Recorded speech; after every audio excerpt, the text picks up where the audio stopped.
Welcome to Inside Games, the only gaming news show brave enough to be a bit sad that Sony has closed Concord developers Firewalk Studios. Yeah, as game enthusiasts, I can understand some conflicted feelings here. But while Concord was a truly historic flop, probably the biggest we've seen in gaming history so far, there was still a bit of a glimmer of hope of redemption, and boy, do we love a redemption story. Yeah, but not for Sony, who announced that Firewalk Studios, the maker of the now infamous Concord, is being shut down. Herman Hulst, CEO of Sony's Studio Business Group, shared the news in an internal email to employees that most of them will be out of work. Yeah, this comes months after the just disastrous launch of Concord. There's not really a better word. Concord was the PS5 and PC hero shooter that was supposed to be Sony's fresh new cash cow live service game, an IP that would sweep the world like bigger than Star Wars, I guess. But nobody played it, so it's kind of dead in the water. Less than 2 weeks later, Sony removed it from sale and offered refunds to everyone.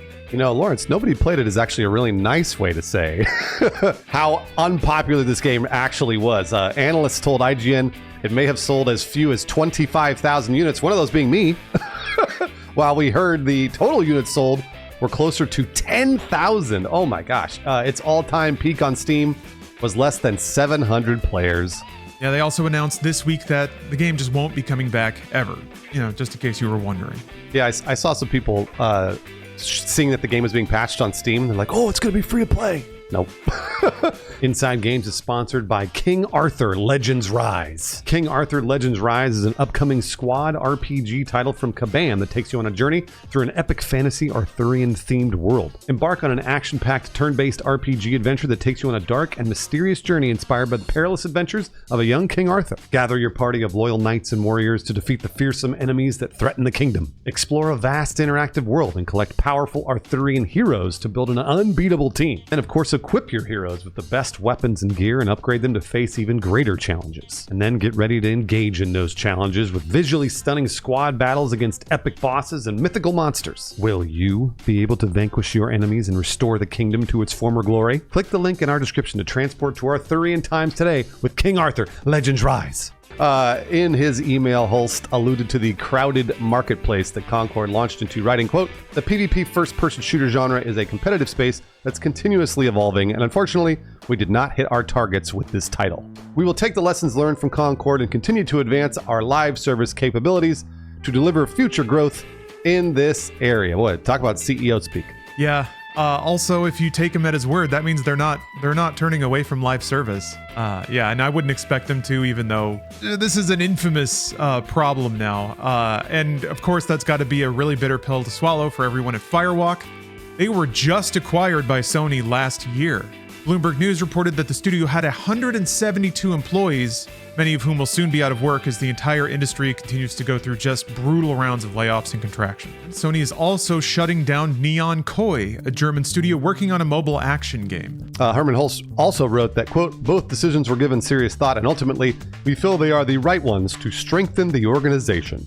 I guess more money strengthens everything, huh? He said that they'll help some affected employees find new roles within Sony's global studios, but it's clear that a lot of people are losing their jobs. Yeah, Hulst's email definitely made it sound like Sony is going through some tough times as it tries to get its games onto different platforms and keep the pipeline stocked with new titles. And it sounds like money is tight over there. They do have a lot of irons in the fire, I guess, but they're the ones who put them there. Yeah, he went on to write, quote, "I'm a big believer in the benefits of embracing creative experimentation and developing new IP. However, growing through sustainable financials, especially in a challenged economic environment, is critical." Sure. Like we said, layoffs have been an ongoing trend in the industry, as pretty much everybody knows. Just last week, Netflix unexpectedly shut down its AAA studio before the team had even announced a video game. And earlier this year, Microsoft closed 3 studios under the ZeniMax umbrella, including Arcane Austin and Tango Gameworks. Yeah, at least Tango found a new corporate leader to reform, so that's nice, but not a lot of happy news outside of that. Hulst finished his letter on a foreboding note, writing, "I remain confident that we are building a resilient and capable organization driven by creating unforgettable entertainment experiences for our players." Man, this is just on the backs of almost the number one selling console ever, the PS5. It's crazy. This whole thing is just a bit weird, considering the PlayStation celebrated its 30th birthday, so you'd assume they'd already built a resilient and capable organization, especially with all those PS5 sales. Yeah, it's making a lot of money, but, you can always make more. Unfortunately, it is a much different industry these days than it was back in the PlayStation 1 days. Game budgets they really are ballooning. I think as consumers, it's easier for us to ignore that because game costs for us have stayed kind of the same. They just bumped up $10, but gosh, game budgets have just exploded. And that means that flops like Concord are going to have bigger and bigger impacts. And I guess that's what we're seeing now, even though who knows what the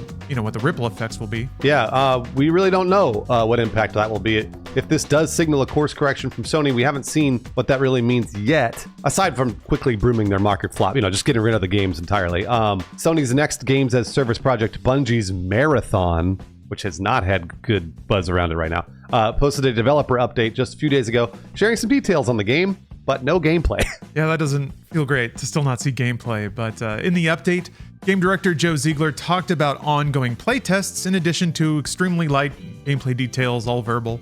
Well, like we alluded, it's concerning to still not see the game, really.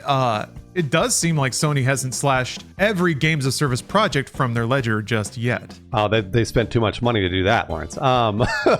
Concord does still sting, though, with a new wave of reported estimates on the game's total cost. While covering Firewalk's closure, Kotaku cited two sources in reporting Concord's development deal costing $200 million. That figure does not include Concord's IP rights or Firewalk Studio itself. Yeah, that number makes the previously reported figure of $400 million a lot more feasible. That made the rounds shortly after Colin Moriarty's sort of, napkin math report in September. We did the same. I think we came up with around 300, 350. So it's believable, but also a bit baffling that somebody would pay that much for an IP that hasn't been tested by the market at all. Yeah, that $400 million, that's a breathtaking number for a video game that they got rid of after 2 weeks. It does still feel a bit on the high side. The closest comparison we have is Warner Brothers' Suicide Squad Kill the Justice League. So while Warner didn't share any specific figures, because why would they? Warner Bros. Discovery said that the game's disappointing release led to a $200 million loss. Mm-hmm. Yep. Then again, Warner didn't just acquire Rocksteady before that happened, and they didn't just fire the whole studio too. So Sony's eating losses on both ends of that, in addition to the game not selling. Yeesh. Yeah, this is, it's going to be a great tax write-off for them, let me tell you.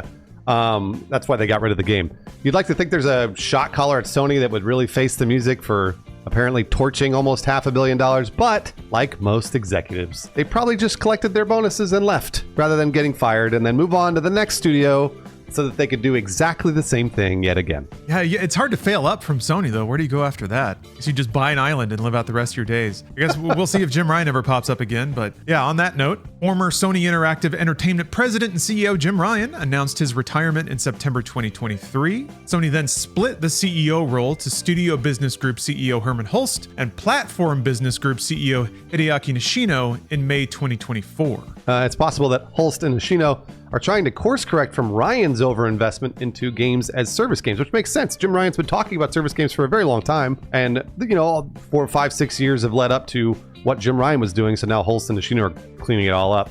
But honestly, seeing what service games can bring in, it's kind of hard to imagine savvy business leaders doing anything else, because if just one of those hits, then it's just years and years of cash. Absolutely. Yeah, from our perspective, it's easy to see Concord in the rear view of like, obviously nobody wants this. Nobody asked for it. It's not the kind of game that anyone wants. It's not exciting. But yeah, when you see what, like it would be irresponsible from a business sense to not try to make as many of those as you can. Just the timing was off and they didn't hit the zeitgeist like they wanted. And on that note, it's pretty clear, Bruce, you and I have eyes, we played it. It's pretty clear that the game just really didn't strike a chord with the audience at large, or even us personally, but it's still sad. It's still sad when the games industry loses developers, loses studios, loses perspectives, and just loses games. Not a bad thing for games to exist, even if they don't necessarily appeal directly to you. Yeah, no, absolutely.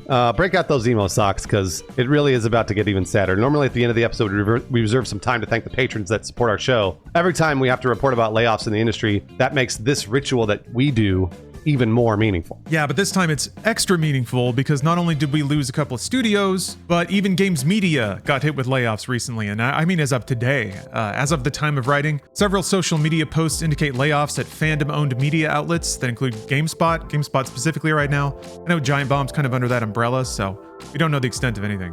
Yeah, we don't have official confirmation, but former GameSpot host and senior producer Dave Klein called it a massive layoff, which absolutely sucks. Going back to what Herman Hulse said, video games are a really competitive space. There's a lot of money to be made, but a lot of people are fighting over it. Games media is an extra competitive space. There's a lot of fandom out there, and a lot of media types fight over it in maybe some less than savory ways. You know, we have our techniques here. And I think we like to keep it a little clean and to the news and respectful of games. That's why I think, I think Bruce and I are especially thankful that we have patrons that support the show directly and allow us to make this show like we want without having to, dirty our fingers and toes into some other stuff. Yeah, here are those names, just a few of them that have been supporting us for a very long time and continue to do so. So we don't have to do what Lawrence was just talking about. Red N003, Brandon Popovich, Ryan Daraberry, Jose Diaz, Jared Watkins, Old Baby Leg, Ian McGee, and DJ Kento. Yeah, I've got a few more patrons that I'm very grateful that support us directly. Shaky Pants, Brandon Young, Matt Bogenberger, Wesley Mullins, Paulo Garcia, Cash Putnam, Just a Chair, UESC Battleroid, and JEmbers87. Thank you very, very much. And hey, if you enjoy our content, consider giving our Patreon a look. I post some deep cut memes there. In addition to whenever we have a sponsored episode, we have ad-free versions that get posted to the Patreon. So yeah, give it a look. Thank you very much for your time and your attention. See you next time on Inside Games.